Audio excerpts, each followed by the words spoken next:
that I didn't like about that.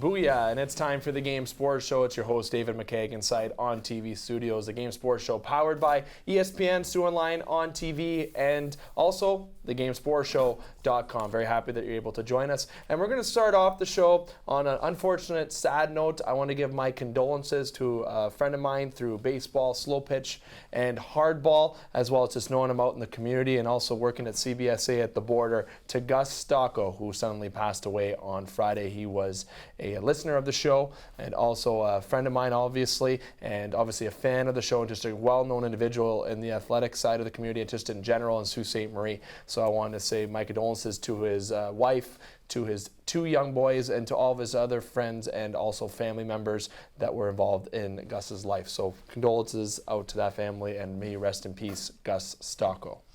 But I'm going to get started here with the show. As I said right off the top, it's David McKaig, and I'm here joined by my friend, analyst, and co-host, Alex Parr. Alex, how are you? You said friend first. I couldn't be any better. Yeah. But hockey season starts tomorrow. Let's go. Tomorrow. NHL. Yes. Let's go. That's what I have to say to that. Let's go. Very exciting. And we got an action-packed show, as always. We had a fantastic show on ESPN 1400 yesterday. I did myself, Scott, EJ, and Butch. You could check that out on our Podbean page or website or through our social media pages on Facebook and Instagram, where we went into full detail into a lot of things that we're going to jump into today. And right off the top, we're going to talk about local sports in terms of soccer and through hockey, through Sioux College and the Thunderbirds. We're also going to talk about the Greyhounds, a little bit of LSSU, NHL, of course, and we're getting into some local football and NFL, and are in the pocket segment as well. Action-packed show, and it'll just be me and Alex for the duration of the show. The others get vacation days today, I like to say.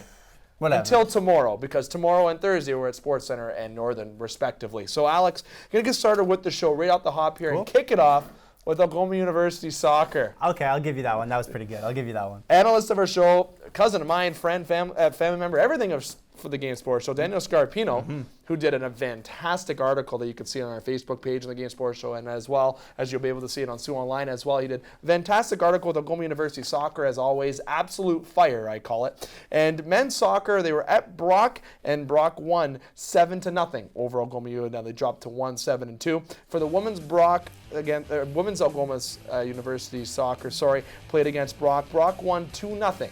And now Oklahoma U is 1-8 in that. The next action will be at McMaster University on Saturday. And Daniel Scarpino will be on the show on Thursday from Northern Superior Brewing Company, so have full analysis and preview of the upcoming matchup against McMaster University. And overall, the Oklahoma soccer program, Alex, is improving. It's having the win earlier this year was a turn for the women's soccer, especially. Overall, despite more losses to wins, they're playing against some tough competition. Oh my goodness, absolutely. And Sault Ste. Marie is always going to have that problem of a lot of these student athletes are going to be from down south. Telling them to pack up and move so far up north is going to be a challenge. But we're seeing the baby steps starting to come. And the more wins, and the more goals, and the more talent that comes, it's all going to start coming. And I think we're on the right track to get there. We absolutely are, especially with guys like Daniel Scarpino at the helm there. Guy is devoted to soccer, devoted to just a great article writer as well, to the analysts and just everything. It's good to have those type of individuals in the community that we see in all of our sports here in Sioux, Ontario. Going to some other bits of points for Oklahoma University women's basketball also got starting the season underway 2-1. They lost to Humber, but wins against Nipissing and Laurentian. But on the recruitment side for the Oklahoma University Thunderbirds, on the men's side of recruitment, Sober Moose, and I apologize if I did butcher that name, who is a point guard and shooting guard from Ottawa, has committed to the Oklahoma University program. And a very good quote from Coach Etienne Jacquet. He said that he gave high praise and much praise, that you can check his comments on our show from yesterday and also in the article released through Oklahoma University, but he can certainly put the ball in the hoop. So that's a key thing in basketball. Pucks deep, pucks hard to the net. That is the perfect basketball interview. Yeah, I like that. Now, Sioux College soccer, going to go quickly. Men's soccer, Sioux College is at George Brown. George Brown won 8-1. Sioux College dropped to 0-6 on the season. And women's soccer for Sioux College, George Brown won 4-1. And now the women's are 1-5 on the season. Now transitioning into hockey locally. Ooh, so much local. A lot of local. Tis this season. And the Game Sports Show is there for all this sports. I'm just going to whale my hands like this. Because we got everything for our local coverage here in Sault, Ontario. So Sault College Hockey, the defending American Collegiate Hockey Association, which is ACHA, Division III United States Championship, was Sault College last year, as everybody knows. First Canadian team to do it, moved up to Division II, and they have not looked back this year so far. They have started the year 4-0, and they had a pretty successful weekend. Pretty successful? Yeah. I'd say just successful. I don't think you could have a more perfect weekend instead of going 2-0. So obviously they won 6-5 in a game in overtime, and that was Ryan Venderman who got the winner in overtime there. Who had you could see the upload on Sault College Athletics' Facebook page. What a beautiful shot by Ryan Venderman was it? Right from the slot, the high circles, like a Steven Stamkos-esque type of play.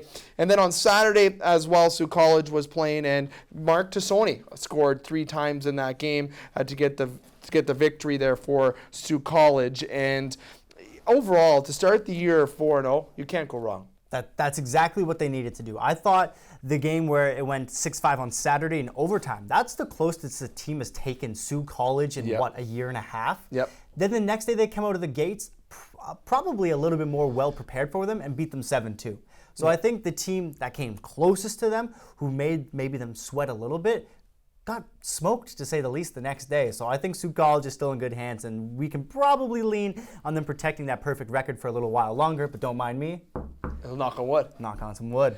Now, they played against Trine University, okay, so it's more of a different opponent that they're used to seeing. And this upcoming weekend, the Cougars will play Adrian College on Saturday and on Sunday this weekend. So you definitely got to check that out for Sault College. Now, for other notes, for Sault College notes that we jumped into. We did dive into the soccer, but there was a lot of local news. You can check out our show yesterday from ESPN 1400 on thegamesportshow.podbean.com for full analysis right in the first 20 minutes of that show. Scott and I dove into that for you. We're going to transition due to time constraints to the NOJHL right now. The Sault Thunderbirds, Blind River Beavers are the teams in our local region, and Blind River. Can't forget the Blind Rivers in there. We're going to stick to this portion being about the Thunderbirds and Eagles. The Thunderbirds went on the road this past weekend, 3 games. 3 nights. 3 nights. They played against Timmins. They played against Hearst. They played against Cochrane. They did not walk away with any wins in that road trip. They were 0-3 on that road trip. The next game for the Thunderbirds is October the 4th, the border battle. Okay, against the Sioux Eagles, and the Thunderbirds are currently riding a 4-game losing streak, Alex. When have you been able to say that for the Thunderbirds? I can't recall those days. Never, and I thought the 3-game losing streak that started earlier this season would be the longest streak they'd see all season. I said, don't press the panic button yet. We know how good this program is.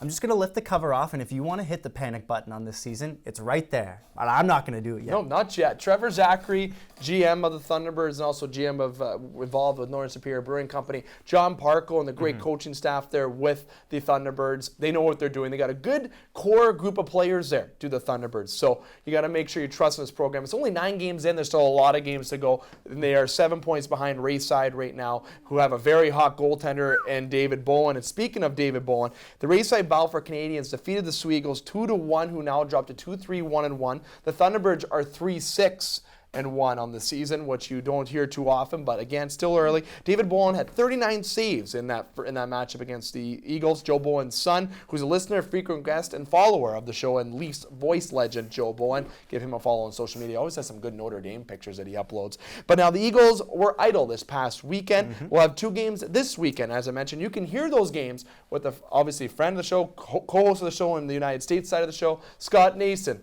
That is ESPN 1400, starting the pregame show at 7:15. And thegamesportshow.com will also be airing that as well. The Eagles are scheduled to face Elliott Lake on Saturday. However, on the road, they were supposed to play against Elliott Lake, but it was canceled due to some financial issues. So, and I must give a shout out here before we go to our break. So that's the Thunderbirds and Eagles side. Obviously, check out the NLJHL website for some Blind River news as well, who are off to a fantastic start this year. Kyle Brick has done wonders with that program. But the Sioux Junior Greyhounds and the Sioux Indians program here. The Sioux Junior Greyhounds won 3 straight this weekend past Timmins, and the Sioux Indians won 3 straight against Tri-State. Both successful weekends. Greyhounds improving to start their season 3-0. The Indians improved to 7-4. The Junior Hounds will be in New Liskin on Friday. The Indians will face Team Indiana and Colorado Tigers on Saturday, with also playing Sunday against Sylvania North Stars. Give them a follower on social media and don't hesitate to follow them all year round.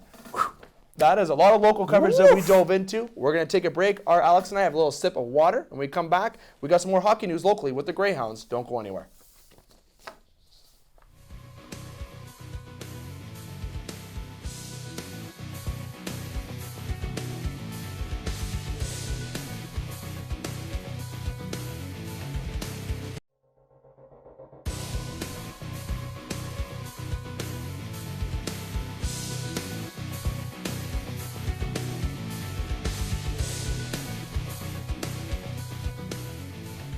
Welcome back to the Game Sports Show. Dave McKeag. He's Alex Parr. We're inside On TV Studios currently for part 2 of today's show, the Game Sports Show. Thank you for joining us. And that was an action-packed first part with local sports. Make sure that you keep tabs on everything locally. It's absolute extreme excitement locally for sports right now. It's just, we took that break in the late August. Yeah. And I'm just so happy we have everything back now. It's sports again. It's a relief. It's nice. It's so nice. I know winter. That means winter's around the corner, but mind you, we gotta face the facts. It's sporting season still, though. A lot of high school football we're gonna get to later as well. Got soccer, hockey, everything going on, and we'll make sure the Game Sports Show is there on scene, on reaction. Every show we got the local covered here for the game. But we're gonna move to the amateur junior level with the Sault Ste. Marie Greyhounds. Okay, now the Greyhounds had another team that's been successful. Okay, they started their season perfectly. They won 5-2 over Kitchener, and they won 6-4 over Saginaw. Big win against Saginaw. Big win against Saginaw, a team that eliminated us last year. I don't know how many of those guys are going to think that last year's team is the same as this year's team in the sense that, we have to beat them, we have to get them back. But they did. 6 goals against one of the top teams in the league. I'll take that every day of the week. Yeah, definitely, and this is a team that's without Barrett Hayton currently.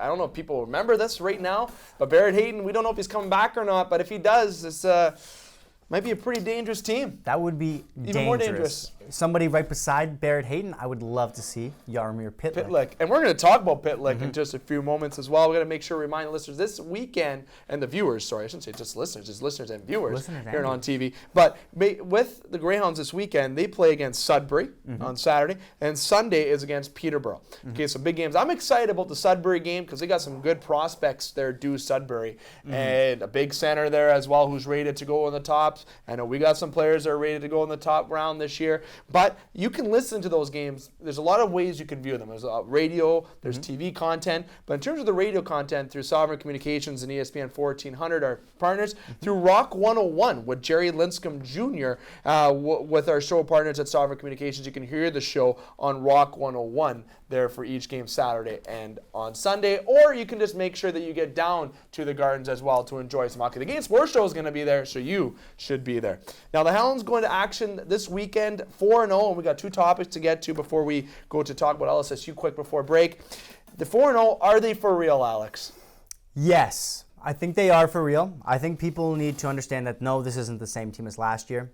I don't know if we'll get to that same level as last year, but this team will cruise into the playoffs. It won't even come close. They're not going to be fighting for that 8th spot, that 7th spot. They'll be up there, I'd say around the 5-4-ish spot.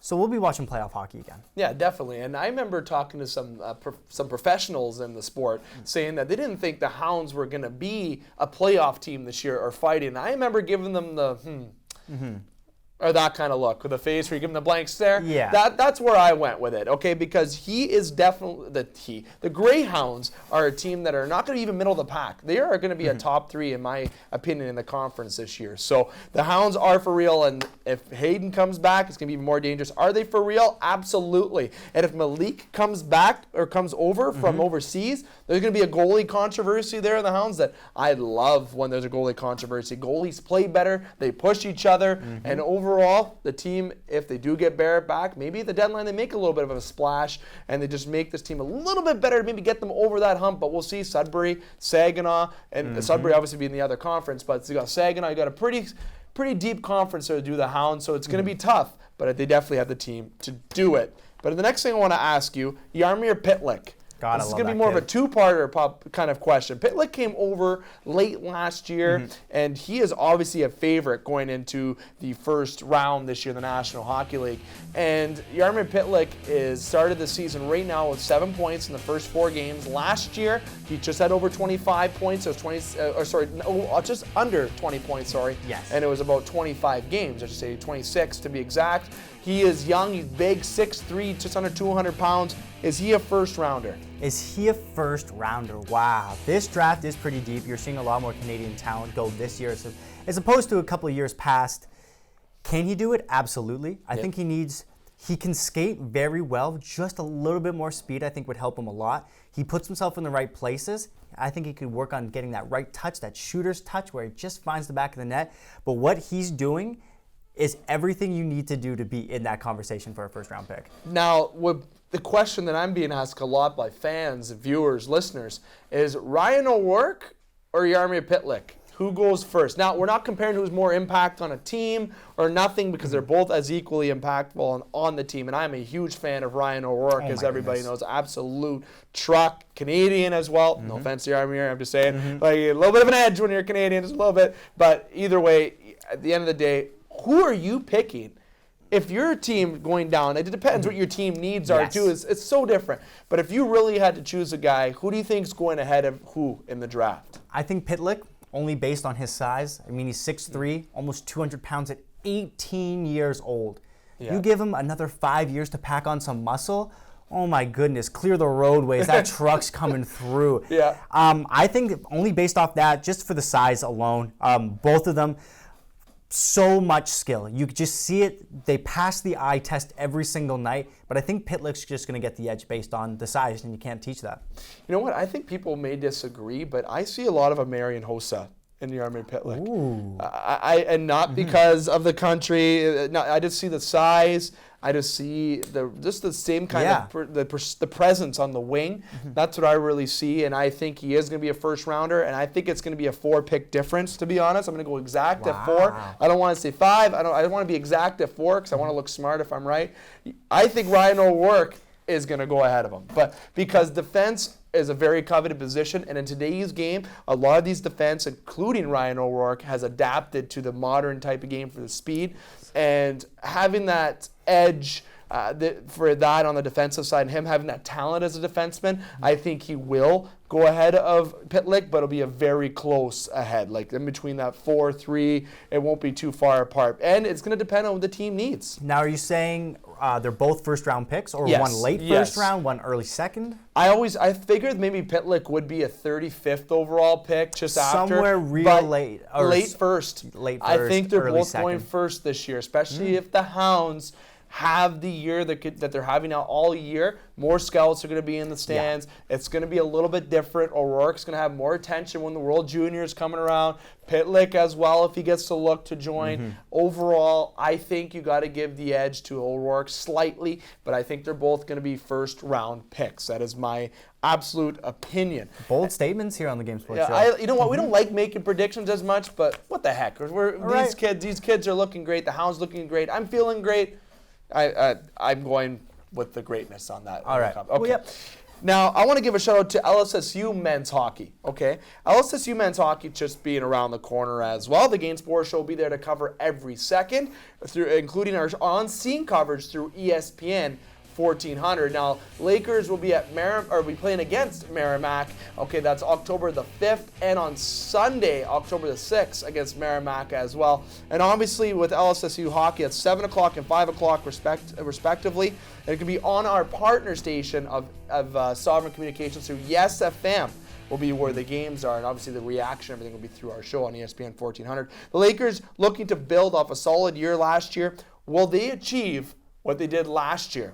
Alex. It'll be interesting, and you'd love to see some local talent like Esposito get that kind of exposure too. Yes. What I want for this team is to be as competitive as possible, because when they make that stop in Sault Ste. Marie, Ontario to play at the SR Center, I think that's going to open some eyes for how skilled, because this is a Division I team. That's no joke. Like, we don't think about that really. You're hopping over the border, and that is the top talent that country can offer at that age level. So whatever they do, put on a good show for us here in Sault Ste. Marie.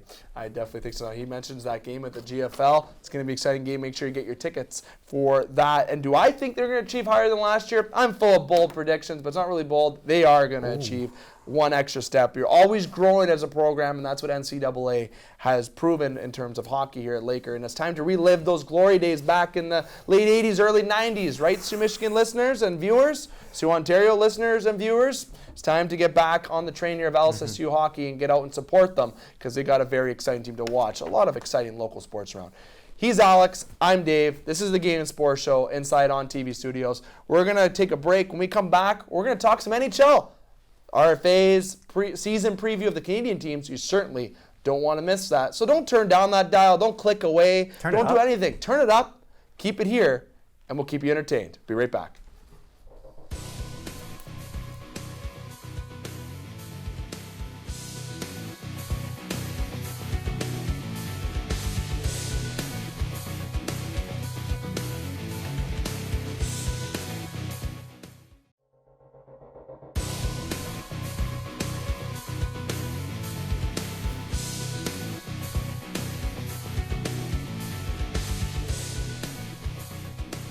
Welcome back to the Game Sports Show. He's Alex. I'm Dave. This is On TV Studios, part 3 of the Game Sports Show. And we're going to jump into it right now with the NHL.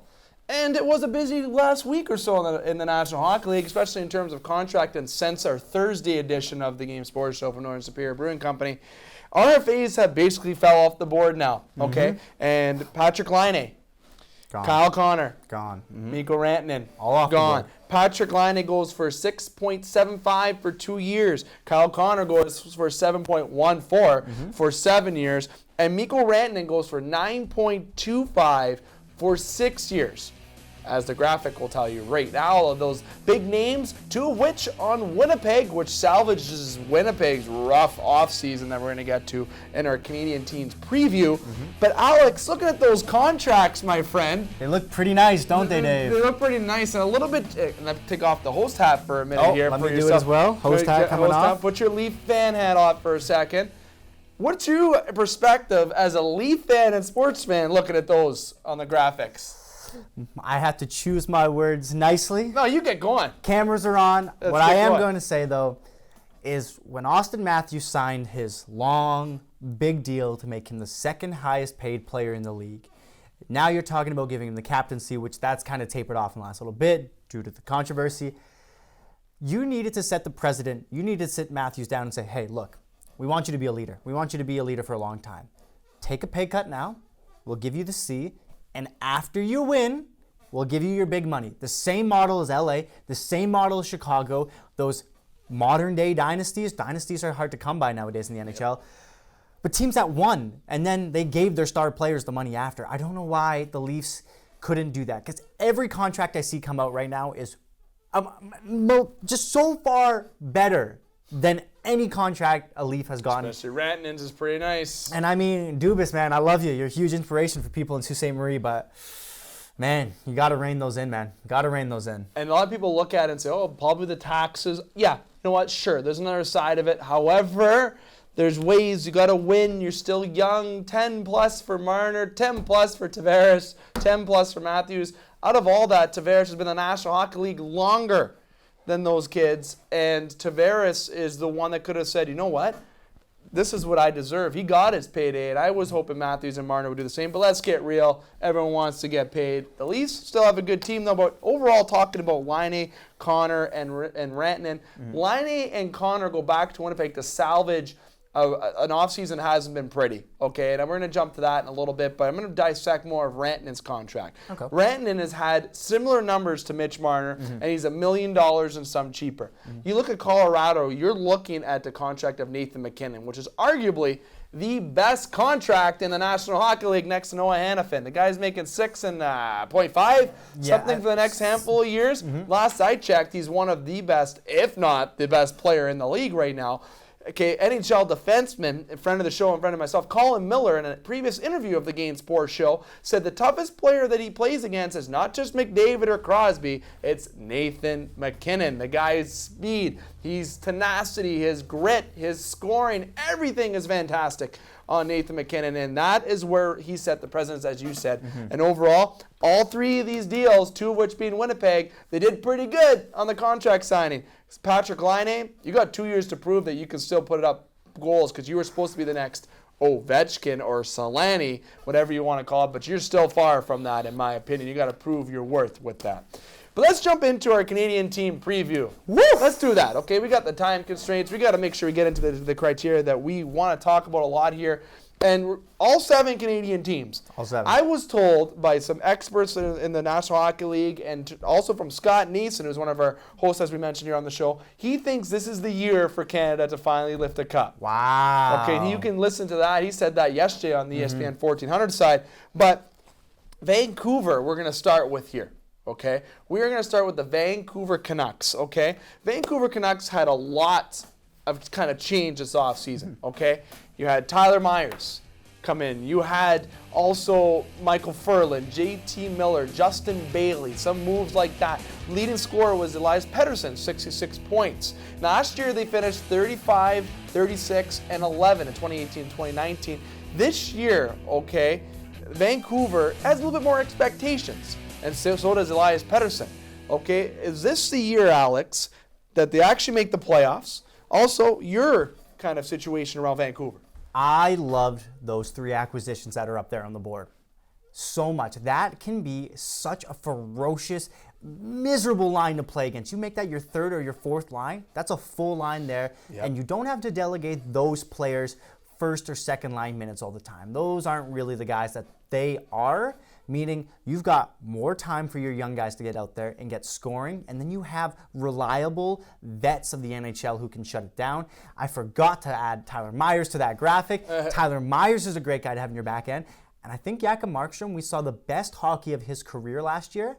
I say Vancouver makes it in one of the wild card spots.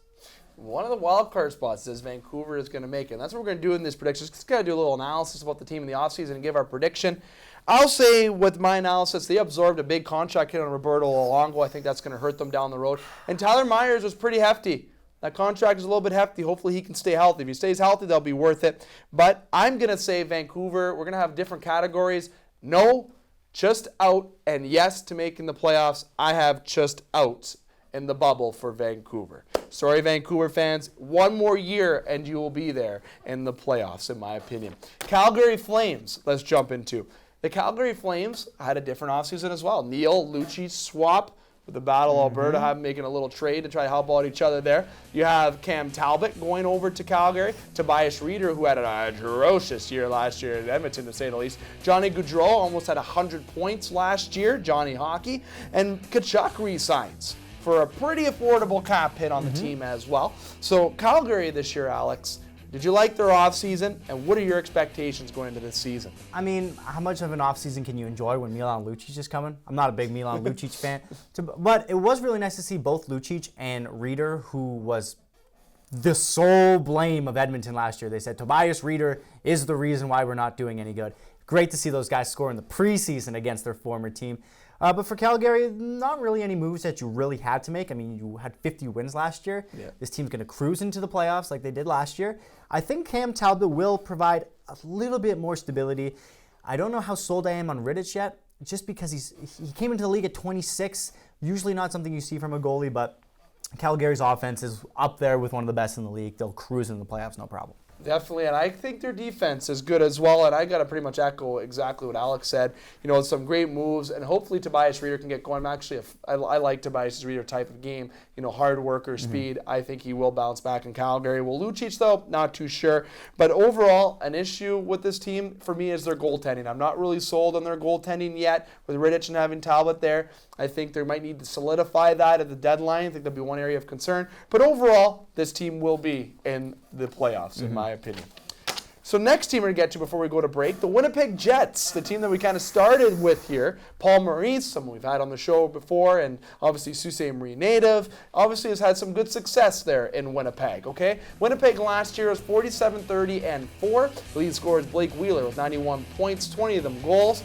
And in the offseason, their acquisitions were re-signing Connor and Laine, and obviously Neil Ponick, the guy that wasn't much. There was a lot of departures in Winnipeg. Trouba, Gone. Bufflin, maybe he's really kind of on a little suspension there. Tyler Myers, gone.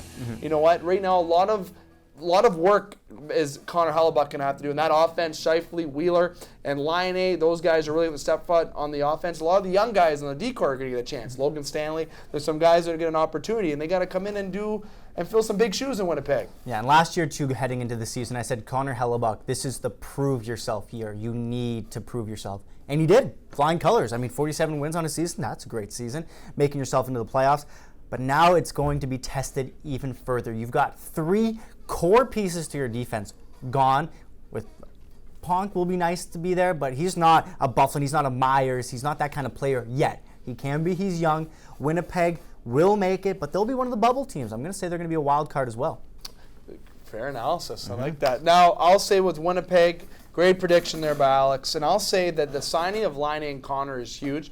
Connor's signing isn't, and I'm taking one of your dictionary, franchise crippling. Ooh. It's not franchise crippling. It's one of those moves that both players, I like Kyle Connor's game, and Paul Maurice really praises Kyle Connor's game along with Jack Ralzovic as well. He's a big fan of him, and obviously his entire team. But Laine has something to prove here, okay? If Laine gets 40 goals, if Laine does what he can, that offense does what they can, these young studs that they have on D, if they can sub in, this team will be in the playoffs. But I'm going to say that they're going to be on the bubble and they're going to be a wild card team. I agree with Alex as well. It's not just out, it's not in, it's bubble / wild card for me, which is one of the selections that we do have here. And that will be my only wild card selection for a Canadian team. Just say it. I gave a little teaser there, and everyone's like, there's 4 more Canadian teams to go. What's the rest going to be? Well, they're going to have to wait and see. Dave, Alex inside On TV Studios for the Game Sports Show. We are going to take a quick break. When we come back, we got part 4. We still got to talk Ottawa. We still got to talk Edmonton. We got to talk Montreal, and of course, saving the Toronto Maple Leafs for last in the segment. Don't go anywhere. You're listening to the game and viewing the Game Sports Show.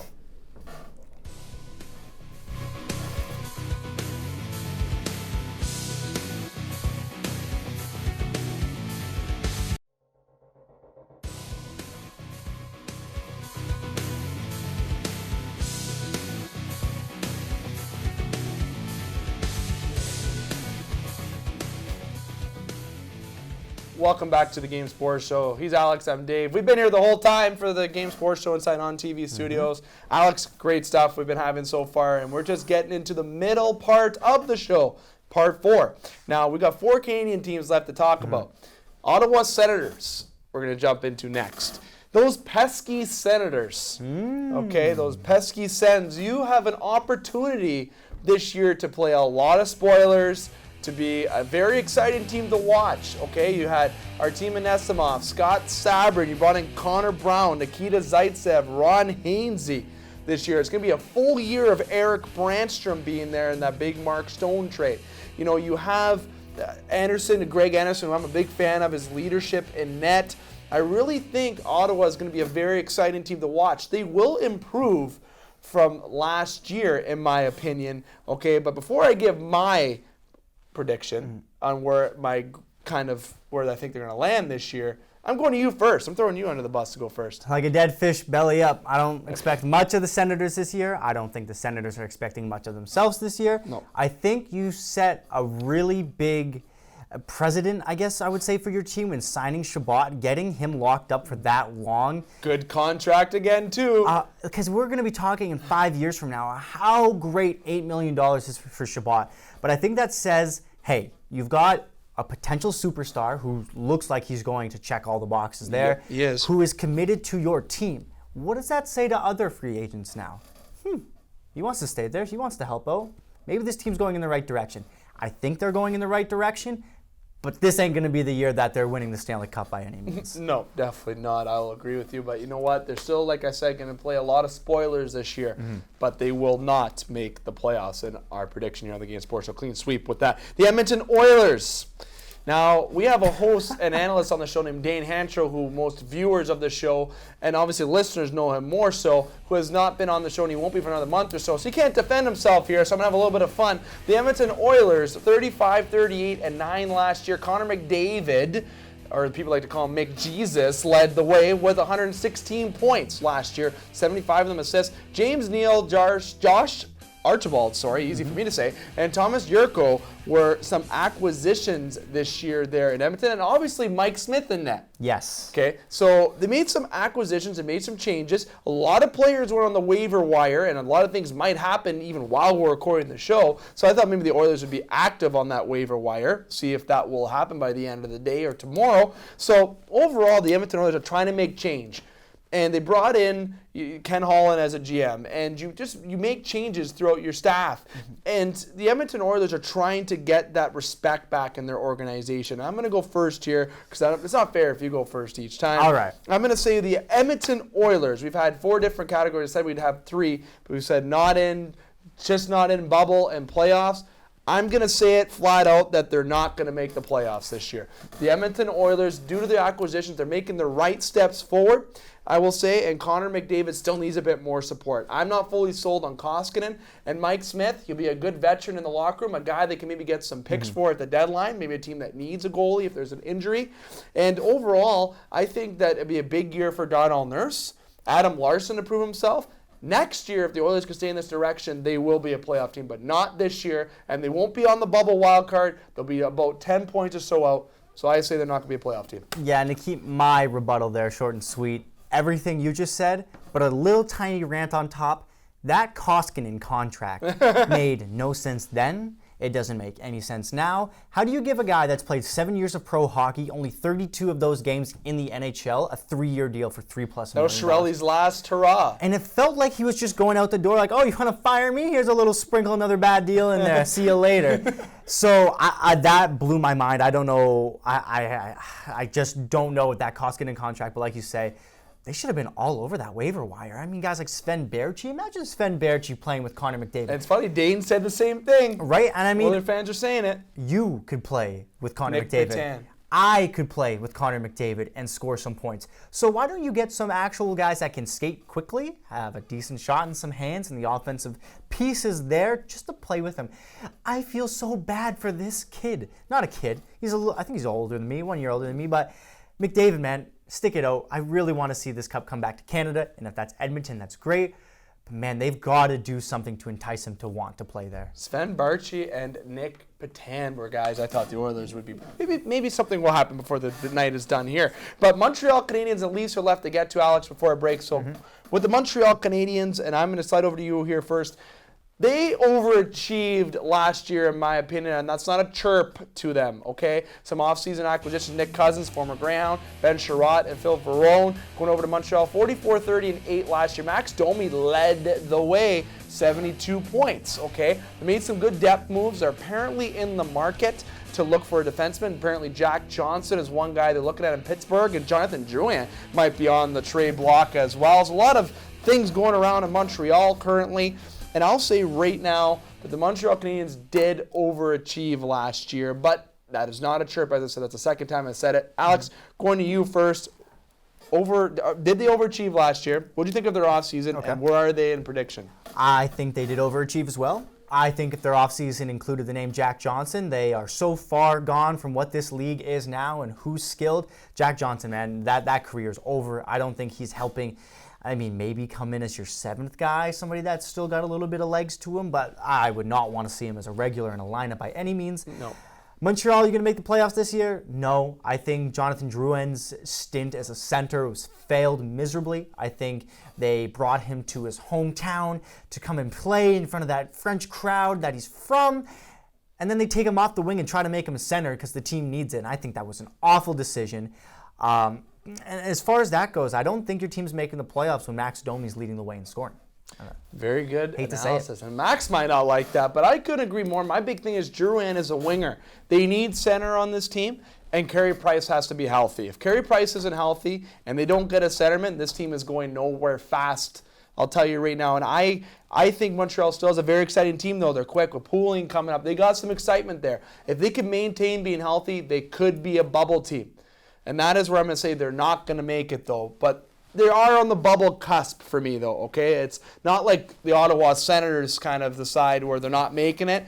Montreal is there, but they're not going to make the playoffs, in my opinion. I'm sorry, Montreal fans. I know a lot of comments are going to happen below. I'm not an upset Leaf fan. I'm not a jealous Leaf fan. I don't hate Montreal. I love all Canadian teams. I'm giving you an honest feedback. I think they overachieved and prove me wrong, Montreal. I'm fine with being proven wrong once in a while.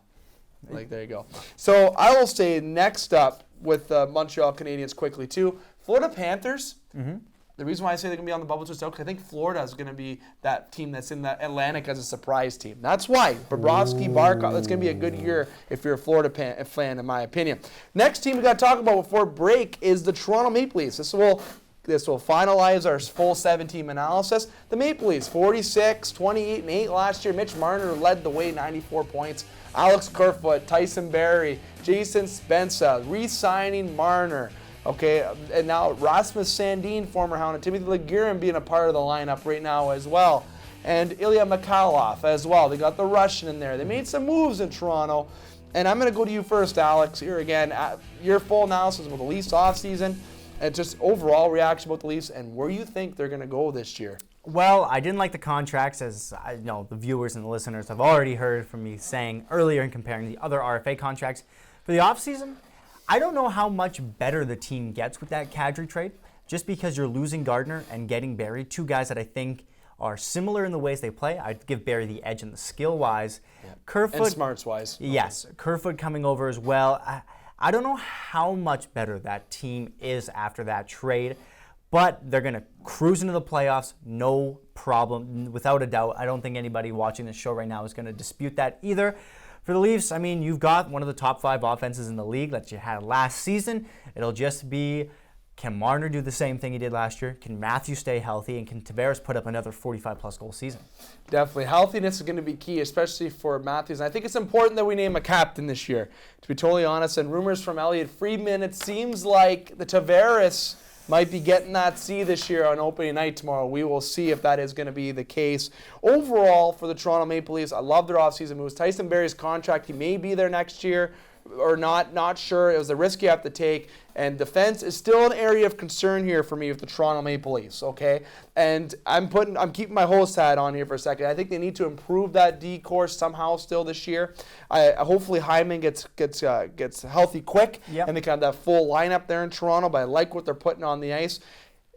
As a lot of people have been saying, if there's a team that's going to bring a cup back to Canada, this is the year, this is going to be the team to do it. Toronto is a cup favorite going in. I'm not the only one to say that. For anyone who thinks this is a Leaf fan talking, look at the odds in Vegas. That's in there. A lot of fans and people think this. If we're getting a cup back here in Canada since 93, it's going to happen this year. If it's going to be a team, it's going to be the Toronto Maple Leafs doing it.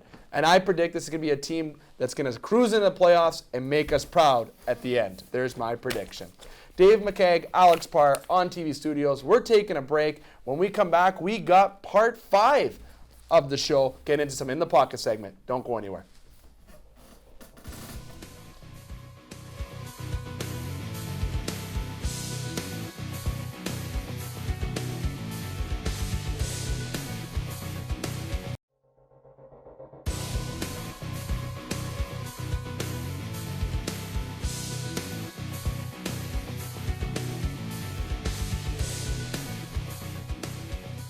Welcome back to the Game Sports Show. The final parts of tonight's show here inside On TV Studios. Dave, Alex, Dave. Either way you want to look at it. We've got the last part of the show. And we're going to kick it off again. He did a kicking part motion. 5. I did a kicking motion. I almost hit him in the shin.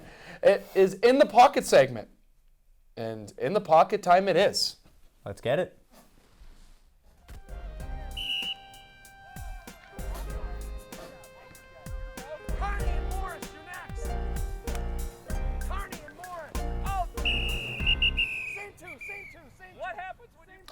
And In the Pocket is what we've been doing since 2015, and we're continuing here tonight with local football and also some professional football before we wrap up the show. Tomorrow from Sports Center, myself, Matt, and Justin will be on location there at Sports Center at 9 o'clock if you want to come on by and visit with us and have some great times there at Sports Center Bar and Grill. The Sioux's Best Sports Bar 3 years in a row. You can get down there and enjoy some food, but also are in the pocket segment where we dissect a lot of things football amongst other sports as well. Going to get to this previous weekend in terms of Cora football. Cora played against St. Mary's this past weekend, winning 37-8. That's 3-0 for senior football now for the Cora Colts. The two-time defending champion Cora Colts improved the record 3-0. Defeated St. Mary's as Jacob Jarek and Zach Zeppa ran for 2 touchdowns. Noah Graysley caught a touchdown pass or toss from Jordan Robinson-White, who's been a guest on our show, and Jacob Padelli scored for the Knights' lone TD in that game. Catching a pass was Nick Pagnotta, and the loss dropped St. Mary's to 1-2 on the season. In junior football, the Steelhawks remain undefeated in junior action. The Superior Heights remain on top of the division, improving to 4-0, and White Pines drops to 0-4. And speaking of some monster stats in this game, Alex, as the White Pines program is attempted to keep improving, they don't have a senior team. So by stating these stats, I'm not saying to single anything out by White Pines, but just giving some credit to some of the Superior Heights players.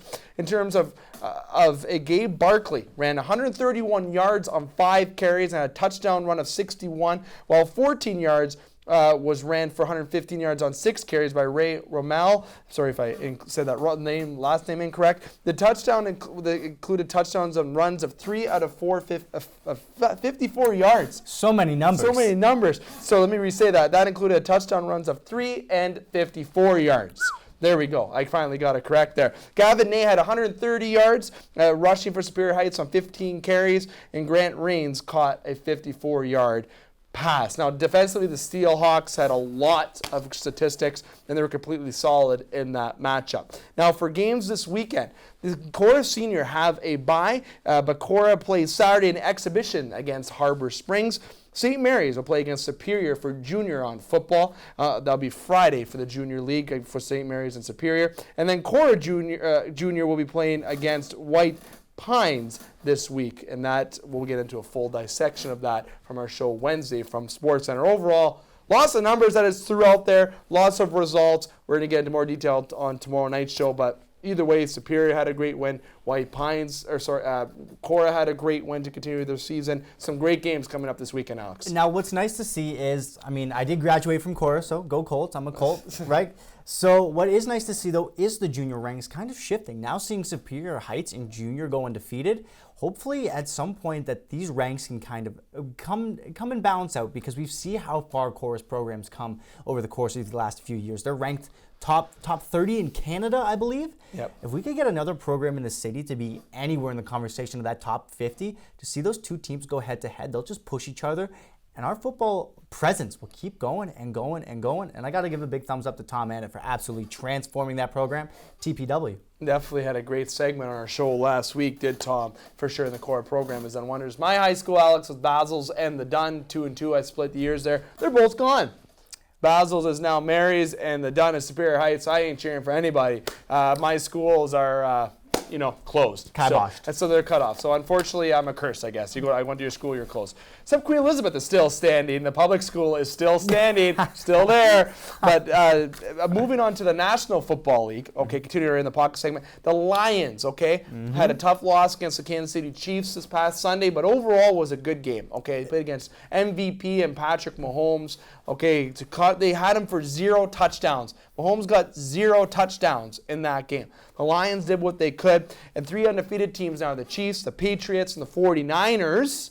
Whoa, no one would have maybe thought that. Jimmy Garoppolo, Jimmy G and the boys going 3-0 right now. So now my thing to sign over to you is the Lions. They have some key divisional matchups coming up. How imperative are those divisional matchups for any football team? And who stays undefeated the longest out of the 3 between the Chiefs, Patriots, and the Niners? Well, I feel like you'd be silly to say the Patriots wouldn't be the longest, wouldn't go the longest undefeated, and I feel like it's just, they're the Golden State of the NFL. They are just the team to beat, and it's going to be hard for them to get beat. But going back to the Lions now, you have to win those divisional games. If they want to separate themselves from, pardon the pun, from the pack. The Packers have looked pretty good so far this year too. If they want to be able to separate themselves and earn that playoff spot, they're going to have to do the damage, especially where it hurts, especially in those division matchups. I would not agree more. The Lions, they are for real, this team.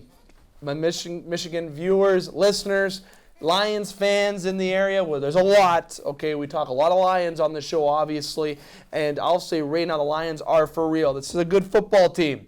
They have some potential to do something. They are a wild card team, in my opinion. I've said that since the start going into this year, and I believe it. But they have a tough division. But to move up in that division to prove it for real, they got to win those divisional matchups. So I will say between the Lions. Good job so far this year. Between the undefeated teams, obviously the Patriots are going to be the longest. Steelers get into the win column this week against Cincinnati. Mason Rudolph looked fantastic out there. Big Ben looking great in the cast as well. Thumbs up to you.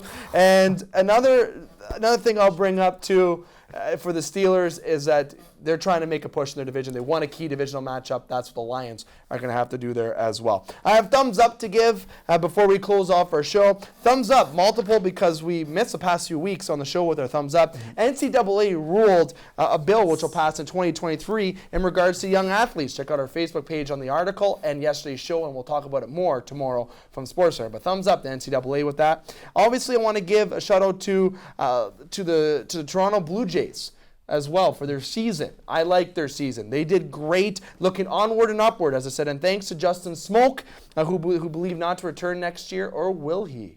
We'll have to see. But thumbs up to the Jays. Thumbs down. I got some. First time having thumbs down. Negative First Nancy. time. Bringing thumbs down on the show to the person who wrote the article on Sportsnet saying that Vlad Jr. should be traded for Mookie Betts. I need you to come in here and sit down. I need you to come sit right here. Take a swat. I'm going to stare at you like this the whole time. The whole time. I'm going to stare at you the whole time. You're going to feel the fire. This is ridiculous. I don't know why you requested this.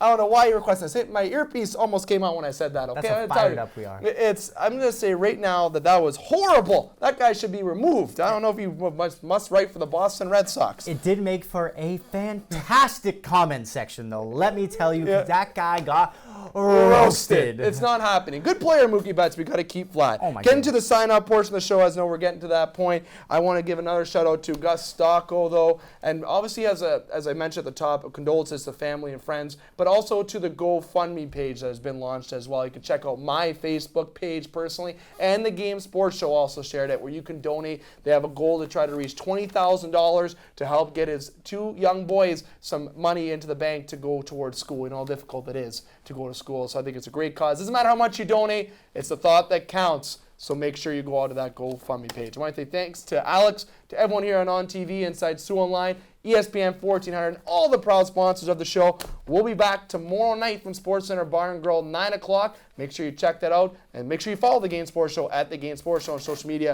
thegamesportshow.com, and thegamesportshow.podbean.com. And until next time, here I am to remind you, have a great night, and booyah.